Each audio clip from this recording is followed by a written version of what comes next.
right? When you look at it, you look at the roster, what they've stacked together. They've got a complete quarterback. They've got one of the best wide receiver rooms. They've got one of the best offensive lines, I think. Some people are skeptical of their offensive line. I think that they're going to have a really good offensive line, and I'm actually so bullish. I'll say that they're going to be a top 5 offensive line in the country. I think they've got a great running back room. C.J. Baxter is making some noise, and then on defense, they've got some guys up front that can really rush the passer. They've got a guy at linebacker in Anthony Hill who's making some headway. They got to figure some things out in the secondary, but so does everybody else. And they got plenty of time to do it. So give me Texas as my Big 12 winner and the team that I'm most confident in. Yeah, I like that. And I may have something that mirrors that. And you know what? I'm just going to go in what order you go in, so we can go one for one here. And I also have Texas.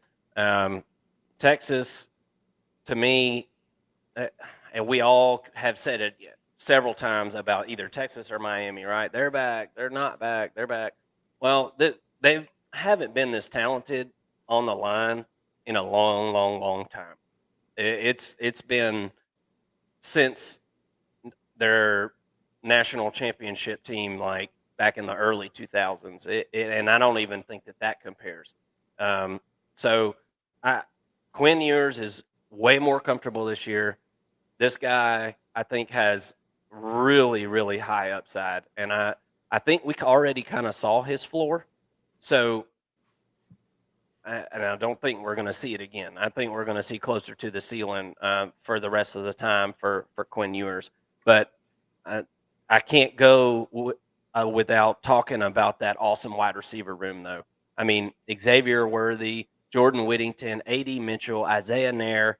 I mean, it's unbelievable. And we talked about C.J. Baxter. It's seeming like he's emerging through fall camp, and but they do have other running backs, and they'll be conquering that by committee. Can the defense get sacks? The defensive line we already talked about is deep. They are deep, but they did not disrupt the quarterback nearly enough last year, and so they're going to have to get home. The second level linebackers are looking better, and you got Catalon coming in to play in the secondary from Arkansas. I think it's pretty important that Catalon stays healthy. This guy is amazing. I mean, this is an amazing secondary player, but has had the injury bug. I mean, this is a physical game. That's no slight to Catalon or anything like that, but they're going to need him to step up, and they're going to need some linebackers to step up. And I think this team is poised to take a trip to the playoffs. I really do. But we'll get into that. We'll get into that in a bit. But I've got Texas going 11-1 this year, and I think 12-0 is also super likely. If they win that Alabama game, second week of the year, I mean, that's a tough place to go and win, right? I mean, it doesn't just happen, but if they can do that, they'll have all the momentum in the world. We've seen Georgia in the past have these big games to start the year, and then they get over that hump, and it's just like downhill sledding for the rest of the year after that. And I think it's kind of that same situation. If they can get through that, I feel like they're going to have all the momentum in the world, and it's going to take a good team to disrupt them if they can get that momentum going. Who you got next, man? So next, I'm going to go into the backyard and pull out the old dog bone and go with the Georgia Bulldogs. I look at the schedule and I say it's too easy, right? And not in a sense that they can win every game. I think it's too easy for Georgia to win every game and then maybe end up dropping the ball somewhere in the SEC championship or something like that. But ultimately, I think that they're able to stay healthier than other teams because of the ease of the schedule. I do have my concerns with how easy their schedule is, that they're not going to be tested. But I think that they'll have enough juice going into the SEC championship game. Now, this will be 2 weeks removed from the Tennessee game, which will be their biggest test. But I think that they'll be able to pull it off. And I think, this is a pretty easy conference champion choice for me, but I do think that LSU is talented enough to pull off the upset. But they're the only team that I think Georgia really has on their radar. Yeah, yeah. I like the Dogs as well for the SEC. I think that's the schedule's not very hard. I mean, they already took Oklahoma off, and I won't go into my spill about that. I think that was ridiculous. I think they should have played that game anyway. But um, nonetheless, they took it off the schedule. Georgia's got a pretty easy path, and the more closer we get to the season, the more I dig on these teams, the more I feel like. I mean, if Tennessee doesn't have a defense this year, there's really not going to be a bump in the road. I mean, they're going to have to make some supreme adjustments. And I mean, this was one of the worst passing defenses that we've seen in a while at Tennessee last year. And I'm not sold that is fixed. So, not saying Tennessee's going to be a bad team, because I think they'll be a good team, but I think Georgia is the closest thing to a great team. I don't know that there's an elite squad in college football this year, like just championship ready. I don't think there is. And but with all that being said, Carson Beck's been named the starter. Georgia's secondary is going to be sick. The linebacker core is going to be sick. Guys on the defensive line have got to step up. That's one area that, there's 8 guys there at the defensive line spot. And Warren Brinson was talking today. He was like, yeah, you don't know my name. I mean, people don't know my name right now, but they will. I know how to wreck a game. And Kirby, I think Kirby has really done a good job motivating these guys, because every time that these defensive linemen, and it's very rare, but every time they get a microphone in their face, they're talking about how they're going to prove Kirby wrong, basically, is what they're saying. And I think he's got that group super motivated. So I'm really anxious to see how that works. But I think it'll be a different looking defense for Georgia than we've seen, but each year has been a little bit different. And I think the secondary will be a strength. And if those linebackers can get home and get quarterback rushes and things like that, then I think that Georgia's going to be in really good shape, because that wide receiver room's sick. Carson Beck seems like a stone cold killer to me, man. I'm just going to be honest with you. The more I learn about this guy and read about him, that he told Kirby, he said, I've had this same attitude and the same cool head since I was like 5 years old. Like, I just don't get. He doesn't get up here, and he doesn't get way down here, and that's what a really great quarterback is, man. You can't be way up here and way down here. You can't be a nutcase. You got to keep it right in the middle. You're not winning every battle. You're living to see another down. And I think Carson Beck's going to be really good about that. And the fact that Kirby named him a starter before the season, whenever we're not playing anybody big those first few games, that tells me right there's a lot of confidence there. And Kirby seems really comfortable. This seems like he talks about him kind of like he talks about Jake Fromm, and Jake Fromm was his boy. I mean, that was his boy. He flipped him from Alabama whenever he got the job at Georgia. I mean, and I'm not comparing the two as far as talent goes, because I think Carson Beck's clearly a better quarterback, better God-given ability. But UGA is poised to find their way to the championship, because I mean, 12-0 is, I think, it's definitely more likely than 10-2, and I think it's just as likely as 11-1, if not more likely. So, what game would they not? Are they not going to be a double-digit favorite? I mean, maybe one. Maybe Tennessee, but Tennessee may have also slipped up once or twice by then.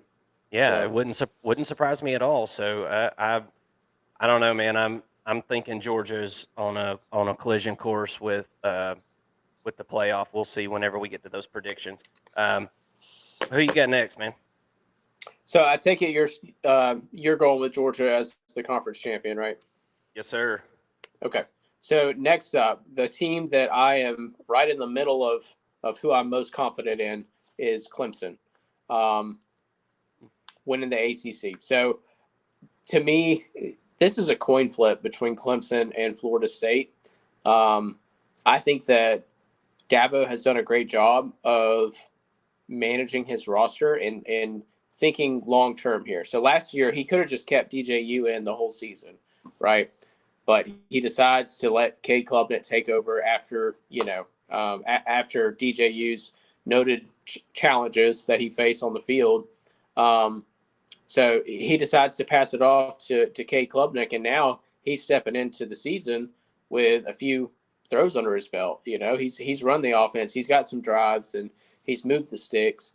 Now he's got a full off season as the guy.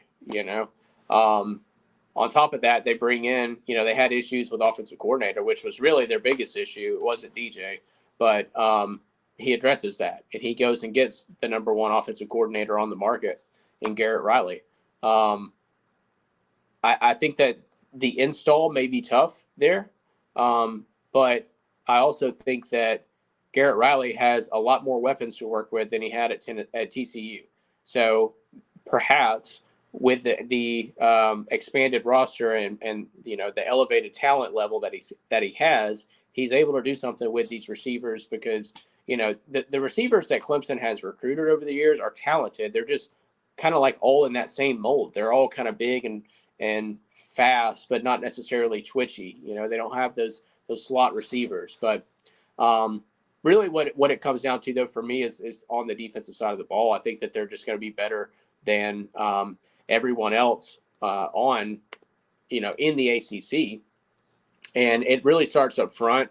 They still have Justin Mascall. They've got Tyler Davis. Xavier Thomas is still there. They took a big hit, but because they did lose Miles Murphy and Brian Brzee, but ultimately, Clemson recruits the front, the defensive line specifically, better than really anyone else. To back them up, they've also got Jeremiah Trotter and Barrett Carter, who I think for inside linebackers are two of the best in the country. They're up there with Georgia's Jamon Dumas-Johnson and Smile Munden, in my opinion. So this front seven is just really, really stout. They do have serious questions in the defensive backfield, but I'm seeing that everywhere. And then on the offensive side of the ball, I mentioned Cade Klubnik.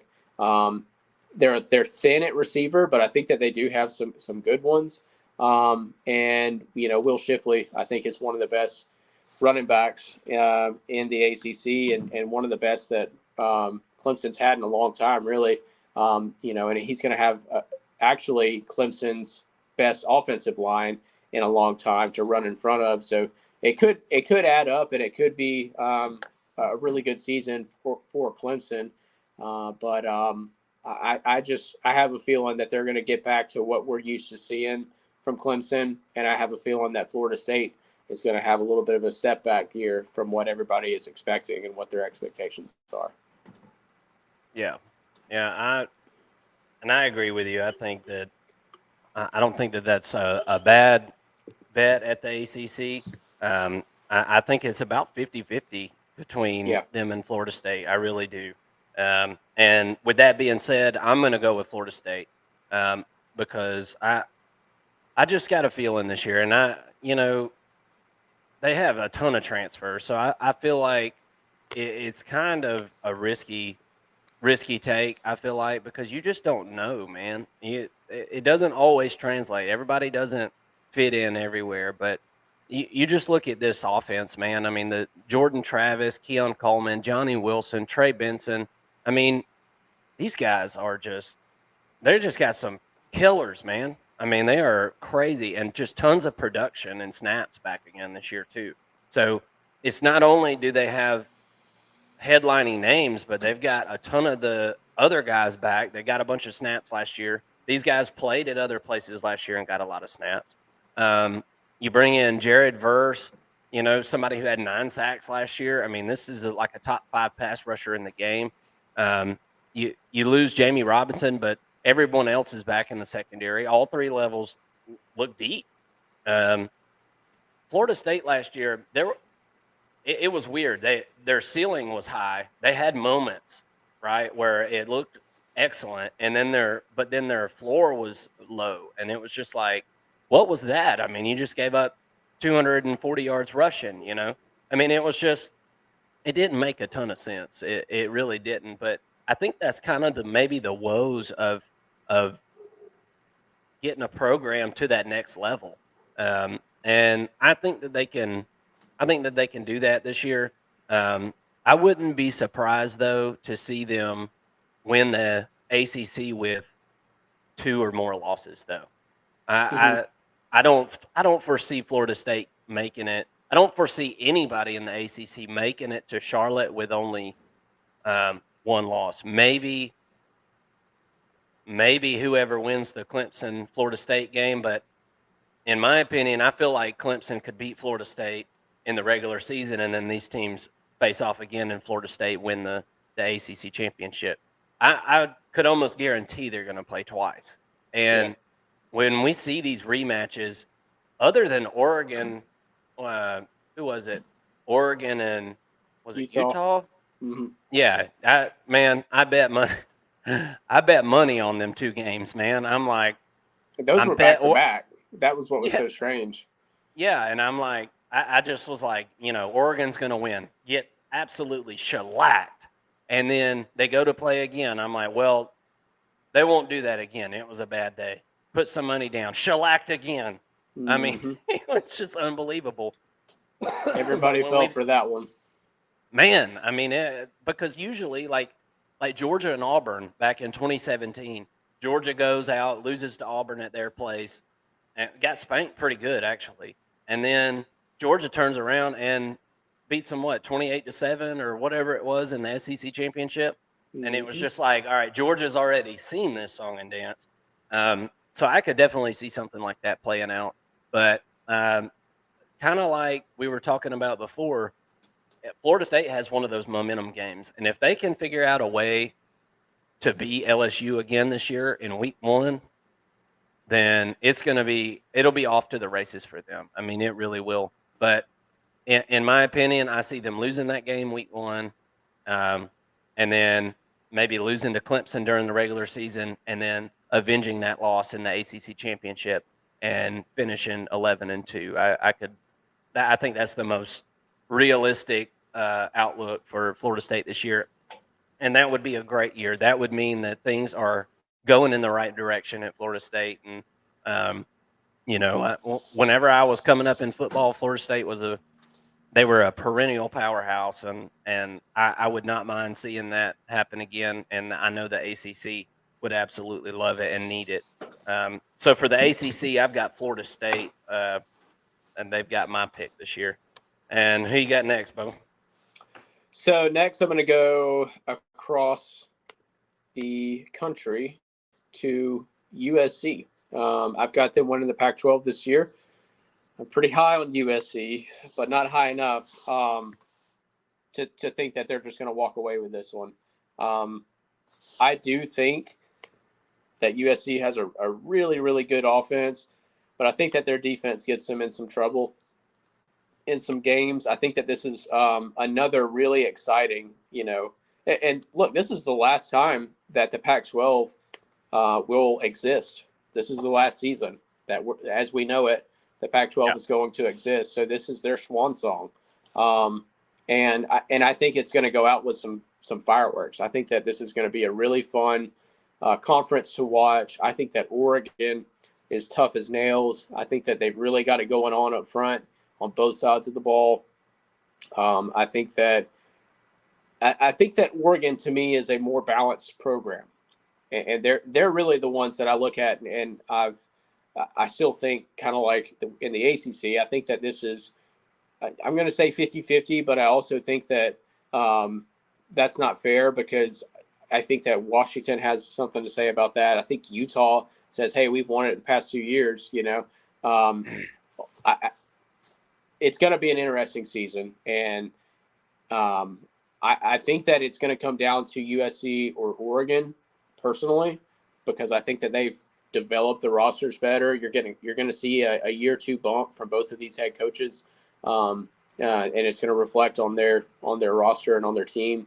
But when I look at USC, really what delineates the two for me is just how much this is very clearly a number, or I'll say a top three offense in the country. There's just no doubt about it. This offense is too powerful. They've got so much firepower. I think that's going to outweigh a balanced program that might be top 20 on both sides of the ball in Oregon. You know, that's how I see it playing out. I see them. I see Oregon and USC facing off, and Oregon's not going to be able to hold USC from scoring 50 points. That's kind of how I see this working out. But when you look at their wide receiver room in particular, you always wonder, what's my team going to do if guys get hurt? So let's say Dorian Singer, who's a transfer coming in that's expected to do a lot of big things. If he gets hurt, what are you going to do at the Z position at wide receiver? Well, you got a true freshman in Deuce Robinson, who's was a 5-star and is very physical, and he's already cracking the 2 deep. He's going to back him up. Well, what if Mario Williams goes down? Well, Taj Washington's going to step in, right? And if he goes down, well, you got another 5-star freshman in Zachariah Branch. If Brendan Rice goes down, our number one, who comes in? Well, maybe Michael Jackson the third. They've got one of the deepest wide receiver rooms in college football, if not the deepest. So they're going to be fine there. And then I think that they've got some real question marks on the offensive line. But, I hate to say that I think that they'll just scheme around it, because sometimes you just can't do that. Sometimes your guys just get blown up on the line. But I don't see this being so much of an issue that they're not able to overcome it. And then on the defensive side of the ball, USC has done a lot to address some of the defensive concerns. They've brought in a ton of transfers. 5 of them, really 7 of them will be key contributors. 6 of them. One of them is a true freshman in Sam Green, but you've got Anthony Lucas, who's making a splash at defensive end. Their nose tackle, Kyan Bars. Defensive tackle from Georgia, Bear Alexander, who's actually a stud. I think Bear Alexander is a guy that I look at and I go, I wonder if he doesn't end up being Defensive Player of the Year for the Pac-12. I think that he's really going to go over there and be that big of a difference maker. Then you got Jamil Muhammad at the rush position, middle linebacker. You've got Mason Cobb, and then also at defensive tackle you got Jack Sullivan. Those are all transfers coming in, and they've done what they can, I think, to address the concerns. Is it going to be enough to make this a top 10 defense? No. Are they going to be top 20? Probably not. Can they be top 30? And if they are top 30, are they competing? Yeah, absolutely. Mm-hmm. They've got some players. They got to figure it out. They got to get it figured out schematically. And then, you've got to question the depth at that point, and whether or not these guys are able to hold up, because, there are only 6 guys, that they brought in that are going to make such a difference. So you're going to need all 6 of them to contribute week in and week out. And that's going to be a really tough ask. But ultimately, I think that this is the year that USC is able to get over the hump. I think this is another big year for Caleb Williams. I don't think he's going to win the Heisman, which we're not giving out our Heisman picks today, but I just think it's really tough to go back-to-back with that. But I do think it's another strong year for him, and he ends up being the number 1 overall pick and all that, and probably Pac-12 Offensive Player of the Year, all that fun stuff. But I'm going to go with USC in the Pac-12. Who you got? Yeah, I don't think that's a bad pick. And like you said, Utah is over there screaming, "Hey, what about us? We're going for 3 in a row here." But I'm going to ignore their cries, and I'm going to say Washington wins the Pac-12. Mm-hmm. And look, I just really like this team. I like this head coach a lot. Okay, and I mean, the head coach is 90-11 in his career. I mean, It's really remarkable, and Kalen DeBoer, he's done it so quietly. I mean, nobody really talks about it, but you know, in addition to the quarterback Michael Penix, they've got some awesome weapons at wide receiver. The biggest concern, I'll cut to it right now, is the interior offensive line. That is where that's where they're going to make or break their season, I think, and the secondary as well. Those two areas are areas of concern, and whereas the offensive line was good last year, the secondary was not good last year. That was definitely the Achilles heel for this team. Um, we talked about Cameron Davis. He's going to be out at running back, and you bring in Dylan Johnson, running back from Ole Miss, um, and Jeremy Bernard comes in from Michigan State at wide receiver. So you add a little bit more depth there.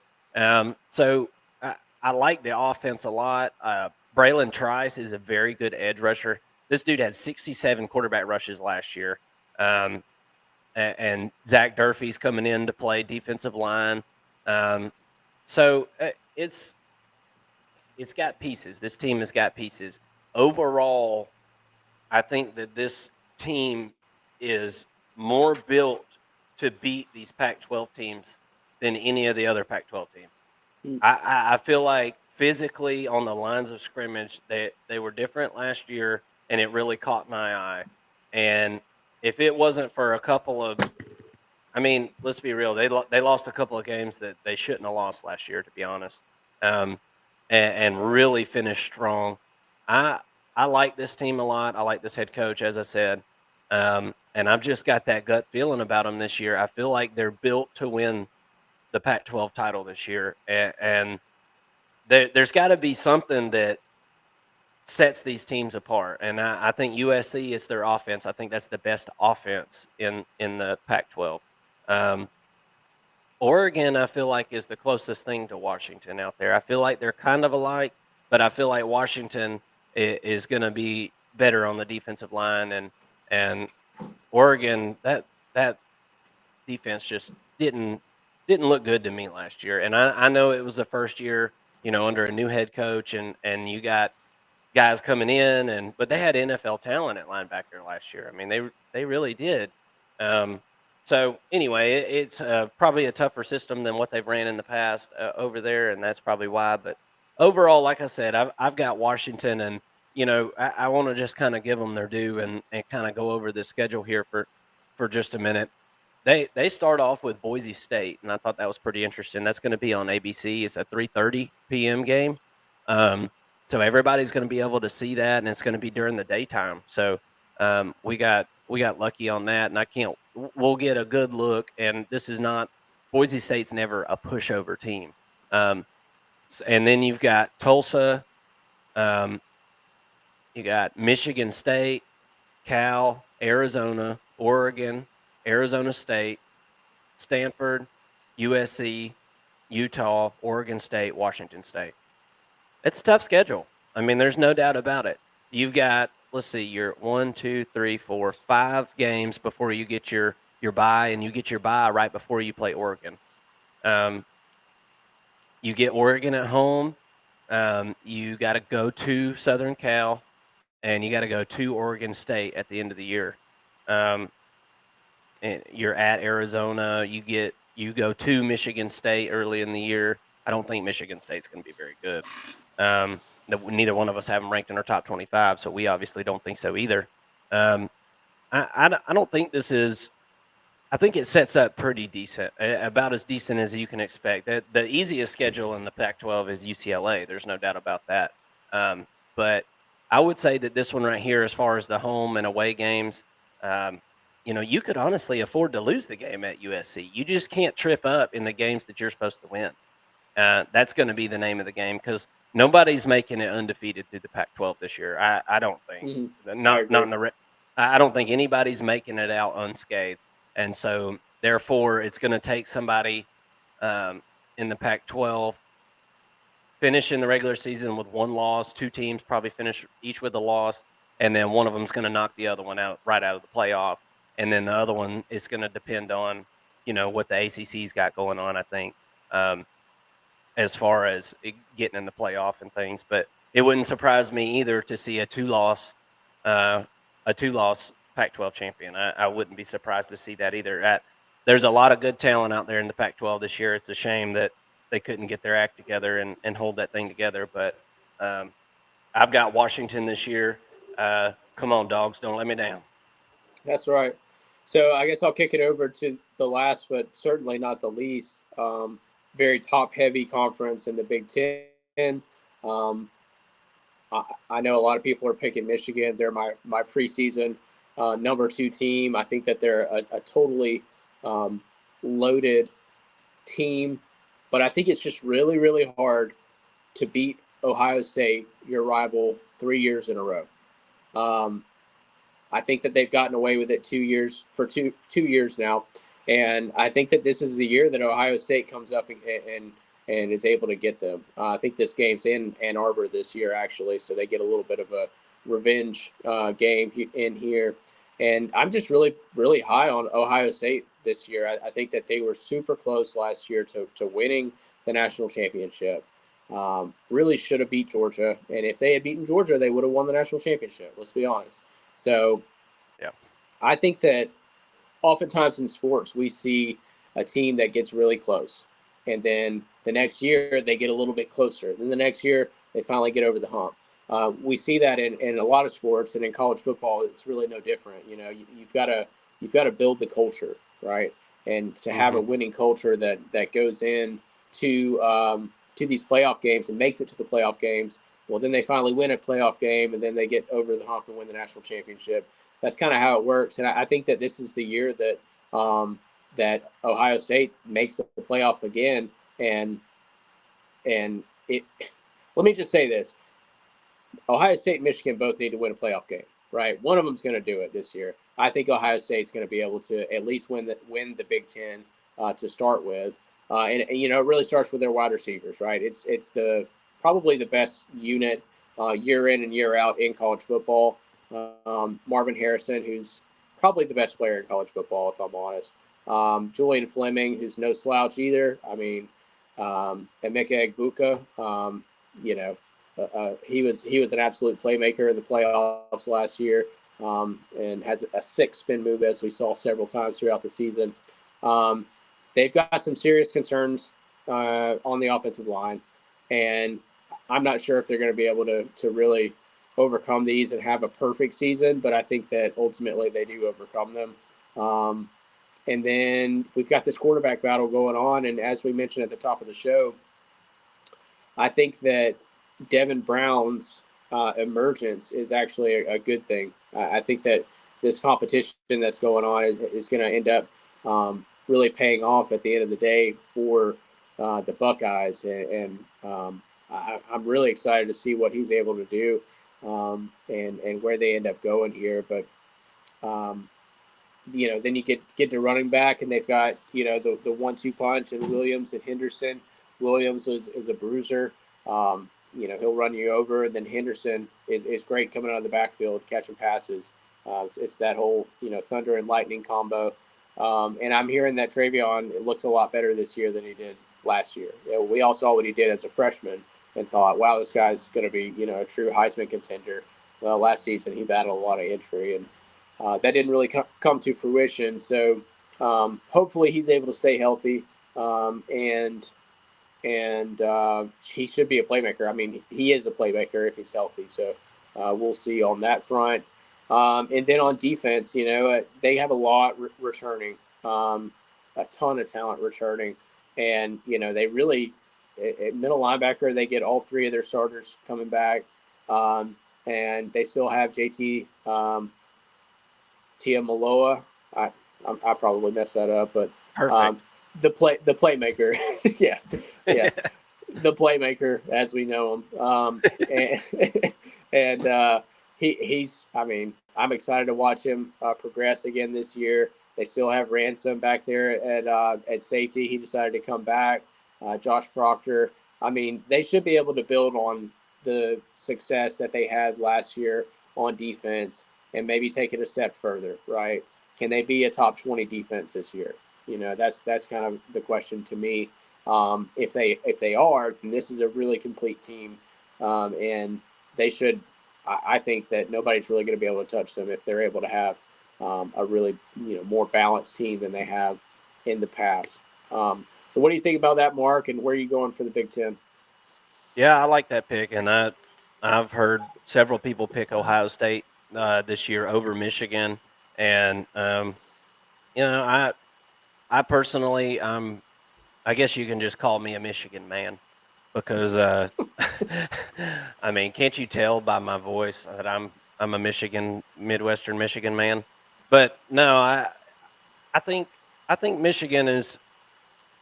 I heard somebody put it perfectly the other day, and it's kind of along the same lines as the way that I talk about Washington. I think Michigan is built to win the Big Ten. I don't think they're built to win a national championship. Mm-hmm. If that makes sense, I think it's like a team that was designed and created to push Ohio State up and down the field. And I just, I've talked about this year also, like I've talked about Alabama and how they're going to go run the ball.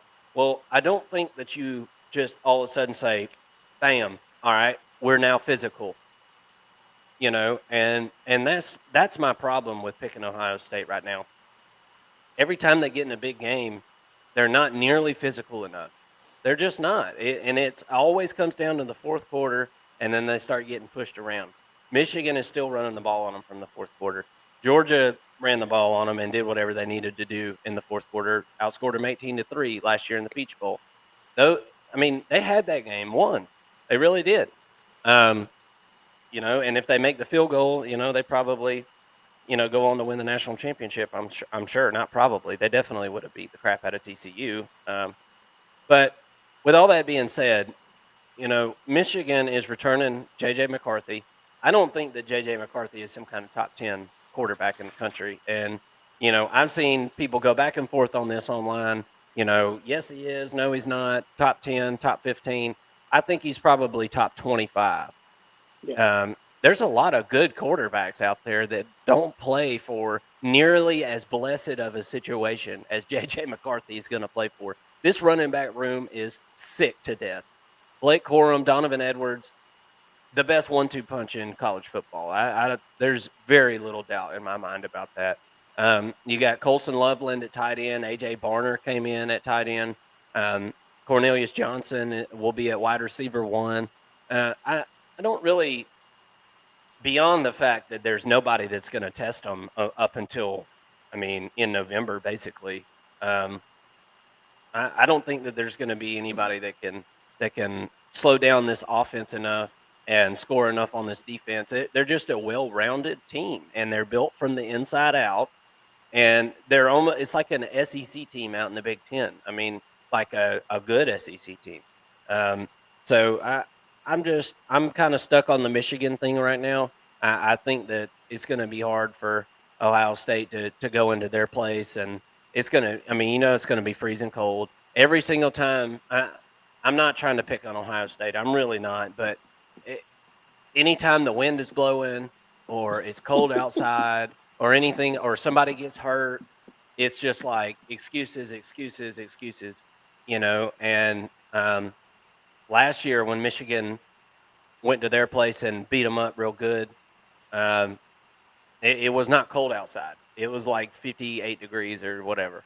So, there wasn't no excuses, man, and there wasn't nobody hurt. It was just a beat down. And um, with all that being said, I think the defense is going to be probably just as good. I don't know that there's quite as many top level like draft picks that we know of yet on Michigan. And I say yet because that's why we play the season, and these people, these types do emerge. But Will Johnson at cornerback, he's an All-American contender. They got 3 really good safeties, so kind of like Georgia in a sense. I think that the secondary is a strength for this team, and I think that also matches up well uh, with Ohio State this year. If I was going to rank me personally, if I was going to rank the top 3 Big Ten teams, I would say it would be Michigan 1, Penn State 2, Ohio State 3 this year. That's where I'm at with Ohio State. And I don't think that the margin between these three is huge or anything, but Michigan's built the other two. Penn State, this is the best they've looked in years. So honorable mention here. I almost went Penn State, but then I thought better of it whenever I looked at Michigan's schedule, and literally it doesn't even start until November. So they're going to be rested and ready to rock. And this type of team doesn't take 4 or 5 games to get what they're trying to do going. They're going to be hitting the ground running. They've got I got their schedule actually pulled up right here, and I just want to glance at this real quick. Let me get it pulled up here. But it's just so stinking easy. They don't play any Power 5 teams outside the conference at all. So you got East Carolina, UNLV, Bowling Green, Rutgers to start the year. Those are all at home. Then you go on the road and you play Nebraska. That's a dub, man. They're gonna mash them in the dirt. Then they go to Minnesota. You know, I believe that was a decently close game last year, like halftime, but they're not going to do anything. Then you get Indiana at home. You go to Michigan State. They're going to mash them into mashed potatoes. Then you get Purdue at your place. Then you got to go to Penn State. So, and that's on November 11th.